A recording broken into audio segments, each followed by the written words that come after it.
अब आगे याद रखें कि पैरेलल लाइंस के स्लोप इक्वल होते हैं। जैसे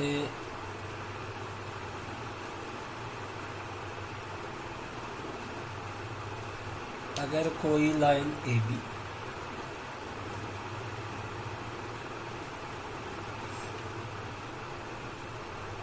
एक्स एक्सिस के साथ प्लस डायरेक्शन में 30 डिग्री एंगल बना और इसी के पैरेलल एक और लाइन सी डी रहा हो, तो ए बी सी डी चूँकि पैरेलल है और ओ एक्स लाइन इन दोनों पैरेलल लाइन को काटते हुए आगे बढ़ गया, तो कॉरस्पॉन्डिंग एंगल के अनुसार 30 डिग्री, तो ये एंगल भी कितना होगा, 30 डिग्री ही होगा।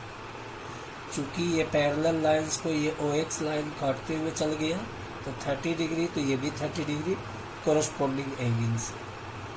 अब अगर इसका स्लोप देखा जाए, स्लोप ऑफ ए बी जो कि tan थीटा कहलाता है, तो इसका tan का थीटा 30 डिग्री है, 1/√3। स्लोप ऑफ सी डी, इनका भी फॉर्मूला tan थीटा, इसका भी थीटा देखा जाए तो 30 डिग्री, यानी कि 1/√3। यानी कि आ गया slope of A B is equal to slope of C D. तो हम लोग ऐसी स्थिति में लिख सकते हैं कि A B parallel to C D. तो जब कोई दो लाइन पैरेलल प्रूव करना, सिंपलेस्ट मेथड ये है कि आप दिखा दें कि उनका स्लोप इक्वल है। स्लोप इक्वल तो वो आपस में पैरेलल हो। अब ऐसा भी होता है कि 3 पॉइंट्स कोलिनियर हो,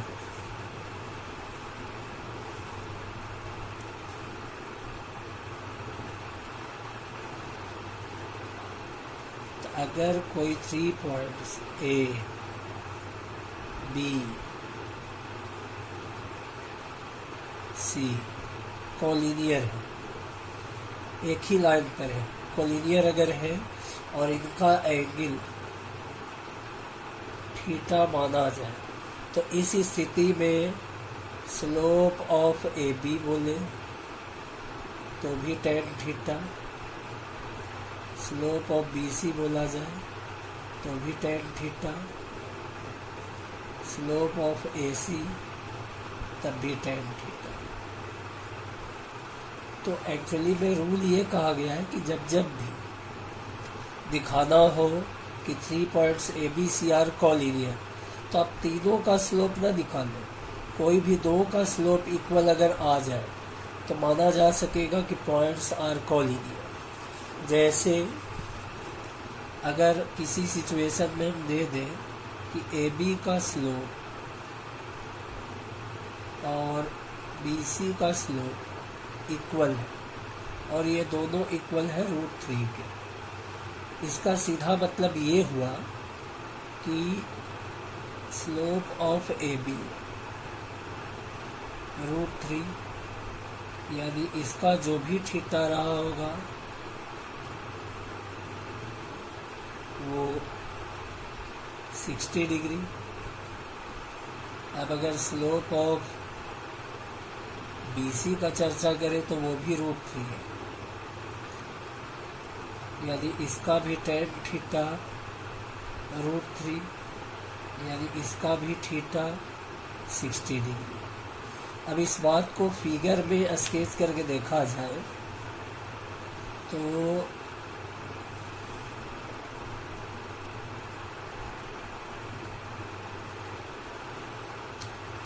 कोई लाइन ए बी लेना है जो √3 स्लोप यानी थीटा 60 डिग्री पर।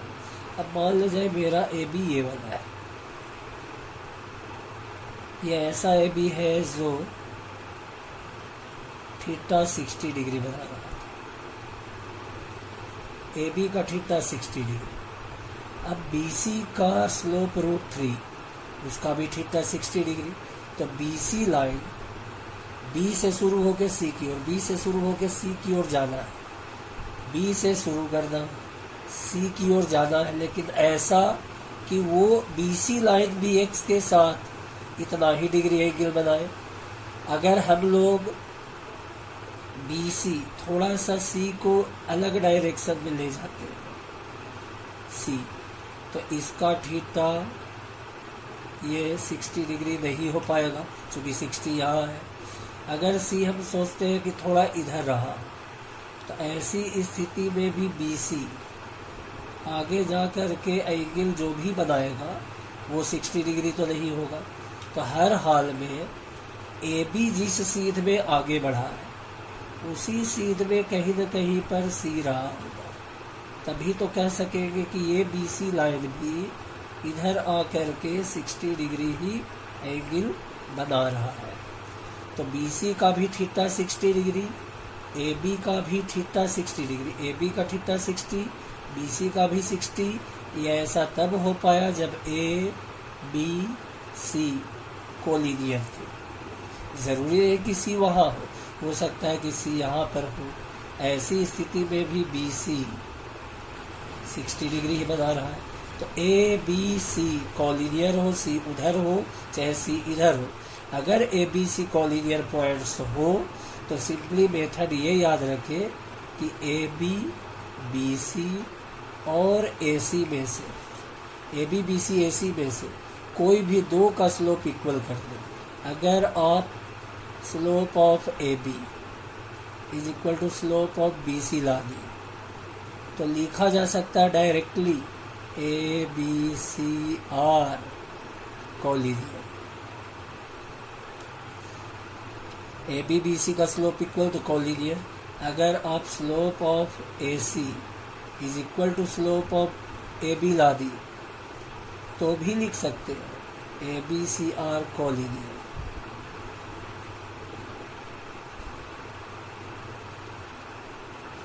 जैसे एग्जाम्पल के तौर पर हम लोग 3 पॉइंट लें।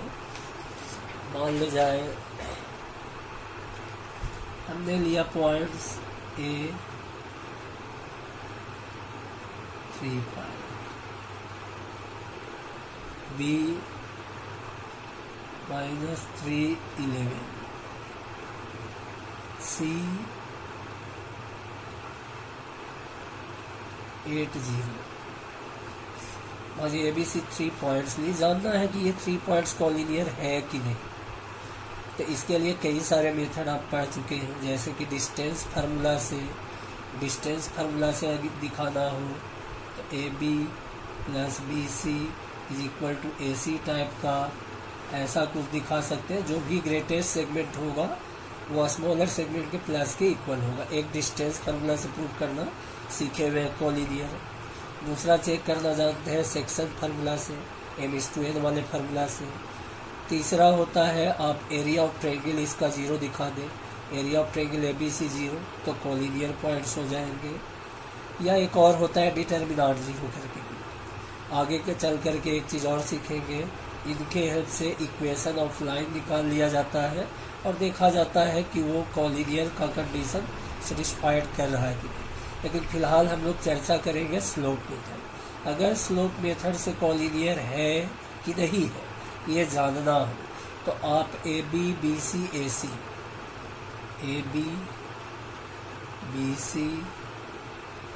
इन 3 में से कोई भी 2 का स्लोप निकाल लेना। अगर कोई भी 2 का स्लोप इक्वल आया तो मानेंगे पॉइंट्स आर कोलिनियर। जैसे हम स्लोप ऑफ AB निकालते हैं तो AB का स्लोप फार्मूला बताया गया है y difference by x difference. तो AB के लिए y डिफरेंस 11 - 5 बाई -3 यहाँ से ये माइनस किए तो x वैल्यू भी यहाँ से यही माइनस करना। y डिफरेंस ले लिए बाई x डिफरेंस आ गया 6 बाई -6 यानी -1।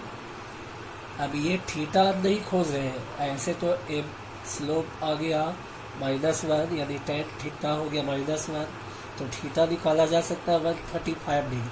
लेकिन जनरली हम लोग थीटा के वैल्यू से मतलब नहीं रखेंगे। यहाँ ये पता लग गया कि AB का स्लोप -1। ए बी निकाल लिया, बी सी ए सी में से कोई एक का भी स्लोप और निकाल लो। मान लीजिए बी सी का स्लोप, बी सी का स्लोप, तो बी सी में Y difference 0 minus 11 by 8 minus 3, 0 minus 11 तो 8 माइनस 3, ये आ गया माइनस 11 बाई 11, काटने के बाद -1। आप देख सकते हैं कि यहाँ पर ए बी का स्लोप इज इक्वल टू आ गया है बी सी का स्लोप। तो हम लोग कह सकते हैं कि A B C are collinear.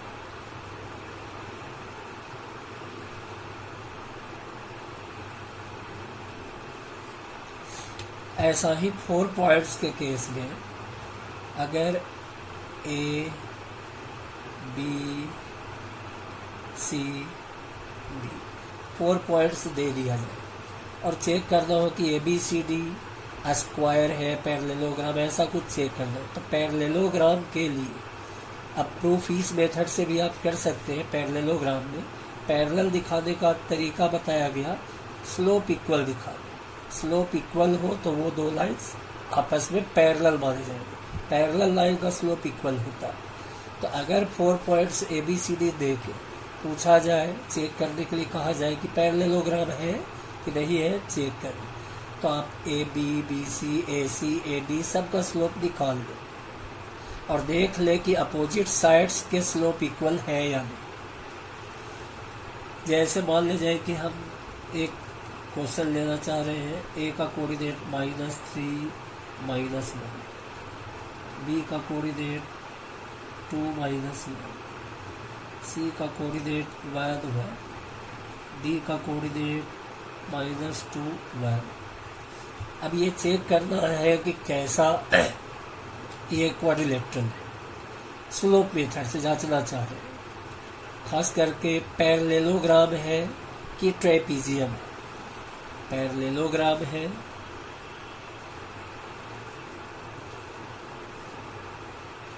तो अपोजिट साइड्स के स्लोप इक्वल होना चाहिए, और अगर ट्रेपीजियम है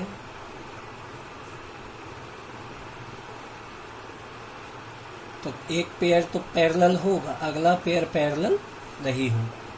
तो ऐसा करते हैं हम लोग, एक एक करके सबका स्लोप निकालें। यहाँ पर स्लोप ऑफ ए बी पहले निकालें। ए बी का स्लोप तो वाई डिफरेंस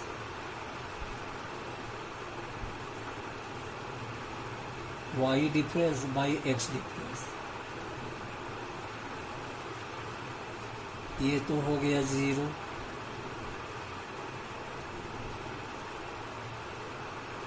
ए बी का slope 0, A B,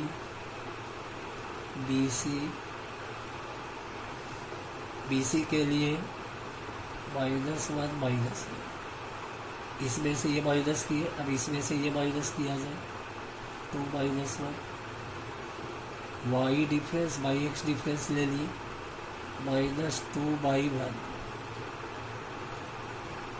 -2, A B B C,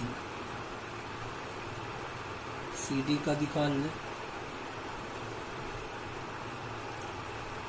C D 1 -1 -2 0/3 0, and एक और ए डी का भी निकाल लें -1 -1 -3 -2/-1